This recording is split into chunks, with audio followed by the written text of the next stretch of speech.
ये कहानी अमेरिका की है। अमेरिका में एक शहर है वेलिस्का मोंटगोमरी काउंटी।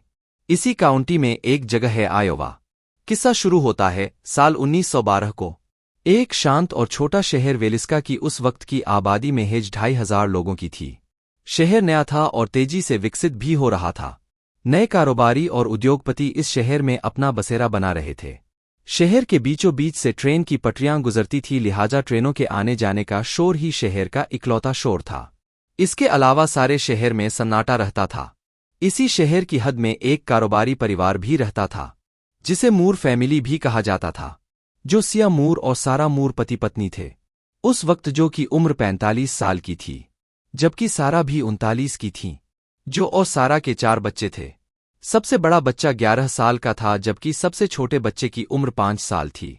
लेकिन इसी परिवार के साथ 2 और बच्चे रहते थे, जिसमें एक की उम्र 8 साल थी जबकि दूसरे की उम्र 12 साल। ये कारोबारी परिवार बेहद खुशमिजाज और शांत प्रिय थे, साथ ही धार्मिक भी थे। इसीलिए इलाके के गिरजाघर की ज्यादातर देखभाल जो मूर की पत्नी सारा मूर किया करती थी, और चर्च के कामों में बढ़ चढ़कर हिस्सा लेती थी। शायद इसीलिए इलाके के तमाम लोग इस परिवार की बहुत प्रशंसा करते थे। सब कुछ ठीक ठाक चल रहा था। साल 1912 की 10 जून को चर्च ने चिल्ड्रंस डे मनाने का कार्यक्रम रखा था, साथ ही खास प्रार्थना सभा का भी इंतजाम किया गया था। इसी चर्च से सारा मूर भी जुड़ी हुई थीं, लिहाजा जो मूर और सारा अपने बच्चों को साथ लेकर चर्च जाते हैं। दिन भर के तमाम कार्यक्रम और प्रार्थना सभा को होते होते रात हो जाती है। रात करीब 9:30 बजे मूर पति पत्नी अपने 4 बच्चों को लेकर घर की तरफ जाने वाले होते हैं, तभी उनके पड़ोस के 2 बच्चे भी उनके साथ हो जाते हैं। चूंकि वो दोनों बच्चे पड़ोस के थे और बच्चों की आपस में दोस्ती थी, लिहाजा बच्चों के माता पिता इस बात के लिए रजामंद हो जाते हैं कि सारे बच्चे उस रात एक साथ ही मूर परिवार के साथ उसी बंगले में बिता सकते हैं। अब मूर दंपत्ति अपने 4 बच्चों और पड़ोस के 2 बच्चों को साथ लेकर रात करीब 9:45 बजे अपने घर में दाखिल होते हैं। घर पहुंचकर सारे बच्चे थोड़ा बहुत खाने पीने के बाद अलग अलग कमरों में सो जाते हैं, 2-2 के जोड़े में, जबकि जो मूर और सारा मूर अपने बेडरूम में सो जाते हैं। घर की लाइट बंद हो जाती है। 11 जून 1912 को सुबह के 8 बज जाते हैं, लेकिन मूर परिवार के घर का दरवाजा अब भी बंद होता है। न तो पर्दे हटाए जाते हैं और न ही सुबह की प्रार्थना। ये बात मूर परिवार के पड़ोसियों को बुरी तरह चौंकाती है, क्योंकि आमतौर पर मूर परिवार सुबह जल्दी उठकर प्रार्थना करता था, जिससे उनके पड़ोसी अच्छी तरह वाकिफ थे। लिहाजा 11 जून की सुबह मूर परिवार के पड़ोसियों को अटपटी लगने लगी, क्योंकि सालों से उसने ऐसा सन्नाटा मूर परिवार में इससे पहले कभी नहीं देखा था। बेशक हालात कैसे भी रहे हों, कम से कम इतनी देर तक तो कोई सोता नहीं रहता था। फिक्रमंद पड़ोसी ने मूर परिवार के घर का दरवाजा खटखटाया, तब भी कोई आवाज नहीं सुनाई दी। खिड़कियों से झांककर देखा, कुछ नजर नहीं आया। तब पड़ोसियों को चिंता हुई तो उसी मोहल्ले में रहने वाले सारा के भाई को खबर भिजवाई गई। सारा का भाई वहां पहुंचता है और बड़ी कोशिश के बाद घर के पिछवाड़े के एक दरवाजे को खोलकर वो घर के भीतर दाखिल होता है। उसके सामने एक बेडरूम था। वो सीधा उसमें जाता है। बेडरूम में दाखिल होते ही सारा के भाई की चीख निकल जाती है, क्योंकि कमरा खून से सराबोर था। फर्श पर खून ही खून था और बेडरूम खून से लाल हो चुका था। और उसी बेड पर सारा और जो मूर की खून से लथपथ लाशें पड़ी हुई थीं। लाशों की हालत देखकर सारा के भाई के होश फाख्ता हो गए। सिर लगभग कुचला हुआ था। जो मूर की आंख लगभग बाहर लटक रही थी। देखकर यही अंदाजा हो रहा था कि कातिल ने बड़ी ही बेरहमी से इनका कत्ल किया। बेडरूम की हालत देखकर सारा के भाई की हालत खराब हो जाती है। वो उल्टे पैर वापस लौटता है और पड़ोसियों से कहकर मार्शल यानी इलाके की पुलिस को इत्तेला करता है। 10 मिनट में पुलिस मौके पर पहुंच जाती है। पुलिस के साथ सारा का भाई और दूसरे पड़ोसी घर में दाखिल होते हैं। बेडरूम का हाल तो सारा का भाई देख ही चुका था, लेकिन पुलिस के साथ वो घर के बाकी कमरों में जाकर देखता है। हर कमरे में लाशें ही मिलती हैं। हर एक बेड पर लाशें। सारा और जो के 4 बच्चों के अलावा पड़ोस के दोनों बच्चों की भी लाशें वहीं बेड पर पड़ी हुई थीं। पुलिस अब अपनी तफ्तीश शुरू करती है। फॉरेंसिक और डॉक्टरों की टीम भी मौके पर आ जाती है। शुरुआती तफ्तीश का इशारा यही था कि सभी लोगों की हत्या नींद में की गई, यानी कातिल इन लोगों को उस वक्त मौत के घाट उतारा जब वो सब गहरी नींद में सो रहे थे। लेकिन पुलिस और फॉरेंसिक के लोग उस वक्त चौंक गए जब उन्हें वहां 9 साल की एक बच्ची की लाश बाकी लाशों से अलग तरह से नजर आई। वो बेड पर तिरछी पड़ी हुई थी और उसकी बाह में चोट थी। उसको देखकर पुलिस ने ये अंदाजा लगाया कि वारदात के वक्त शायद वो बच्ची जाग गई थी, इसलिए उसने खुद को बचाने की कोशिश की। शायद इसीलिए उसकी लाश दूसरी लाश के मुकाबले अलग तरह से पड़ी मिली। इसी बीच जांचकर्ताओं को जोशिया मूर और सारा मूर के कमरे में एक हथौड़ा पड़ा मिला, जो पूरी तरह खून से लथपथ था। उस हथौड़े को देखकर पुलिस ने ये तो अंदाजा लगा लिया कि यही वो हथियार है जिससे कातिल ने सभी को मारा। पुलिस की तफ्तीश में ये भी बात सामने आई कि हरेक के सिर पर कातिल ने कम से कम 20 से 30 बार वार किया था, लेकिन सबसे बुरी तरह किसी को मारा गया था वो उस घर के मालिक जोसिया मूर को मारा गया था, जो मूर को हथौड़े के अलावा कुल्हाड़ी के धार वाले हिस्से से भी मारा गया था। मौके वारदात का मुआयना करते वक्त पुलिस को ये भी अंदाजा हो गया कि कातिल को शायद सबसे ज्यादा नफरत घर के मालिक जो मूर से ही थी। उस घर से जो लाशें मिलीं उसमें जोसिया मूर के अलावा उनकी पत्नी 39 साल की सारा मूर, 11 साल के हरमन मूर, 10 साल की कैटरीन मूर की, 7 साल का ऑर्थर मूर और 5 साल के पाउल मूर, और 2 पड़ोस के बच्चे 8 साल की इना इंस्ट्रिंगलर और 12 साल की लीना इंस्ट्रिंगलर। डॉक्टरों की पोस्टमार्टम रिपोर्ट के मुताबिक सारे कत्ल रात 12 बजे से सुबह 5 बजे के दरमियान हुए थे। घर की तलाशी के दौरान पुलिस को सिगरेट के 2 बट्स भी मिले। इससे ये भी पता चल गया कि कातिल ने सबका कत्ल करने के बाद बड़ी तसल्ली से वक्त बिताया, सिगरेट भी पी और फिर बाथरूम में जाकर हाथ भी धोए, और ये सब करने के बाद बड़े आराम से वहां से निकल गया। जाते जाते वो घर की चाबी भी अपने साथ ले गया और दरवाजे को बाहर से लॉक कर दिया। छोटे और शान से शहर में एक बंगले के भीतर 8 लोगों का कत्ल, ये खबर जैसे ही फैलती है तो हंगामा मच जाता है, और देखते ही देखते शहर की तमाम आबादी उस बंगले के सामने तमाशबीन बनकर खड़ी हो गई जहां 8 लोगों का कत्ल हुआ था। बहुत से लोग बंगले के भीतर घुसने की कोशिश करने लगे। दोस्तों, कहानी को आगे बढ़ाने से पहले अगर आप भी अपनी माँ, बहन, पिता, भाई या किसी ऐसे व्यक्ति को जागरूक करना चाहते हैं जिसे आप प्यार करते हैं तो कृपया इस वीडियो को शेयर करें और अधिक जागरूकता क्राइम वीडियोस पाने के लिए सब्सक्राइब करें। चलिए अब कहानी जारी रखते हैं।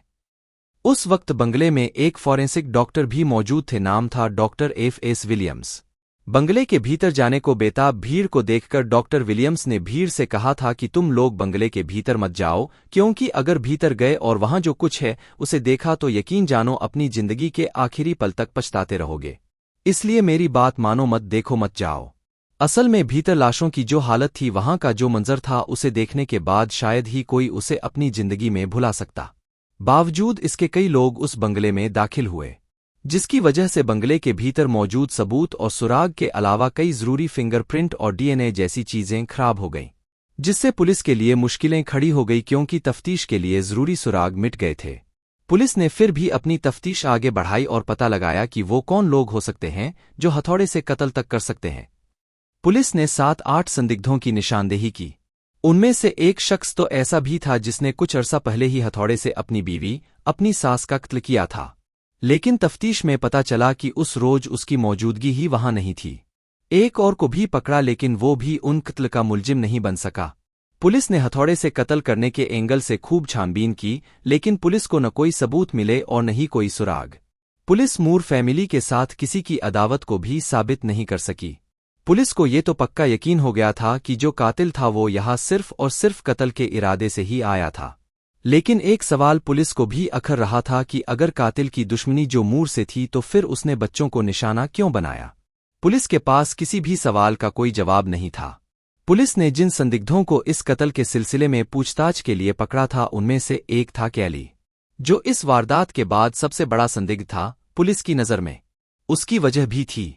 असल में पुलिस के मुताबिक 10 जून की रात को कैली वेलिस्का शहर में भी था और वो स्कूल में प्रिंसिपल से मिलने भी पहुंचा था। उस रात वो वेलिस्का में ही रुका था, लेकिन सुबह 5 बजे वो वेलिस्का छोड़कर चला गया था। चूंकि कत्ल का वक्त 12 से 5 बजे तक का ही था, लिहाजा कैली पर शक गहरा हो गया। लेकिन उस पर शक की जो सबसे बड़ी वजह थी वो ये थी कि जब वो ट्रेन से शहर छोड़कर जा रहा था तो रास्ते में उसने कुछ लोगों से कहा था कि वेलिस्का शहर के एक घर में 8 लाशें पड़ी हुई हैं और उनमें 6 बच्चे हैं। असल में ये बात कैली के बारे में कुछ चश्मदीदों ने पुलिस को बताई थी।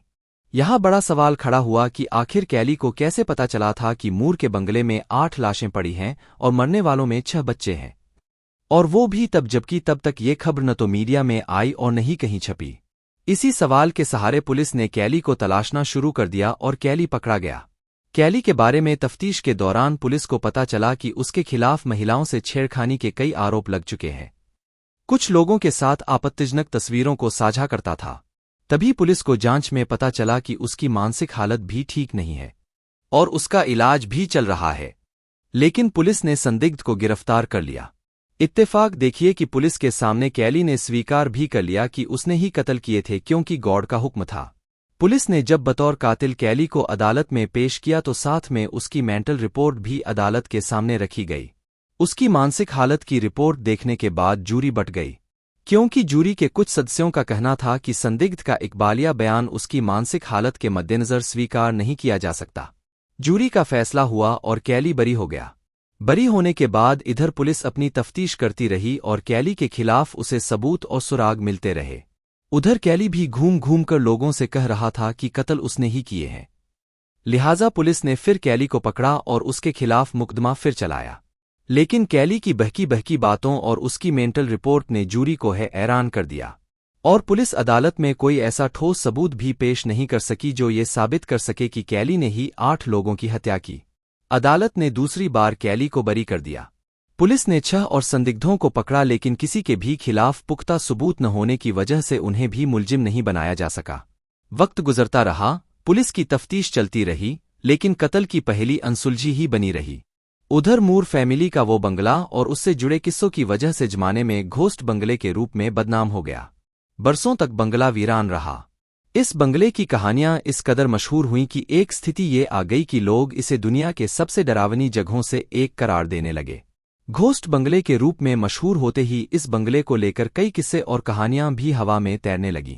कई बरस बीत जाने के बाद पहले इस बंगलों के एक म्यूजियम के तौर पर तब्दील कर दिया गया, लेकिन वक्त गुजरने के बाद ये बंगला बिका, लेकिन उसकी पहचान नहीं बिकी। उस बंगले के बाहर बाकायदा एक बोर्ड लगाया गया जिस पर इस बंगले की कहानी लिखी गई। देखते ही देखते तमाम पैरानॉर्मल एक्टिविटी करने वालों के बीच ये बंगला मशहूर हो गया।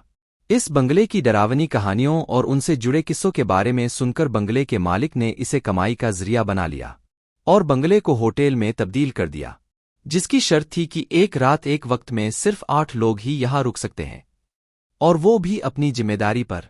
इस बंगले से जुड़ा एक किस्सा लोगों को बहुत खींचता है। इत्तेफाक से बंगले में हुए कत्ल के ठीक 100 साल बाद यानी 10 जून 2012 को 2 शख्स इस बंगले में जाकर रुकते हैं। अगले रोज सुबह उन 2 में से एक जख्मी हालत में मिलता है। उसके सीने के पास खंजर के निशान थे। हालांकि जख्म मामूली था और जान को खतरे जैसी कोई बात नहीं थी, लेकिन ये बात रहस्य ही रह गई कि आखिर उस शख्स को चाकू किसने मारा था। हालांकि उस लड़के ने यह बयान दिया था कि उसे घर में किसी के होने का आभास हुआ और ये भी आभास हुआ कि कोई है जो उसे मारना चाहता है। बहुत से लोग इस बंगले में रुके, रात भी गुजारी और सबके पास इस बंगले की अलग अलग कहानियां भी हैं। फिलहाल तो बंगला एक म्यूजियम है, लेकिन ये रहस्य आज भी जस का तस है कि मूर फैमिली और पड़ोस के दोनों बच्चों का कातिल आखिर कौन है। ये सवाल आज भी उसी बंगले के इर्द गिर्द जवाब की तलाश में भटक रहा है। बस यही कहानी खत्म होती है। तो दोस्तों, कैसी लगी आपको आज की कहानी? कृपया लाइक करें और कमेंट करें और ऐसी सच्ची कहानियों के लिए मुझे सब्सक्राइब करें।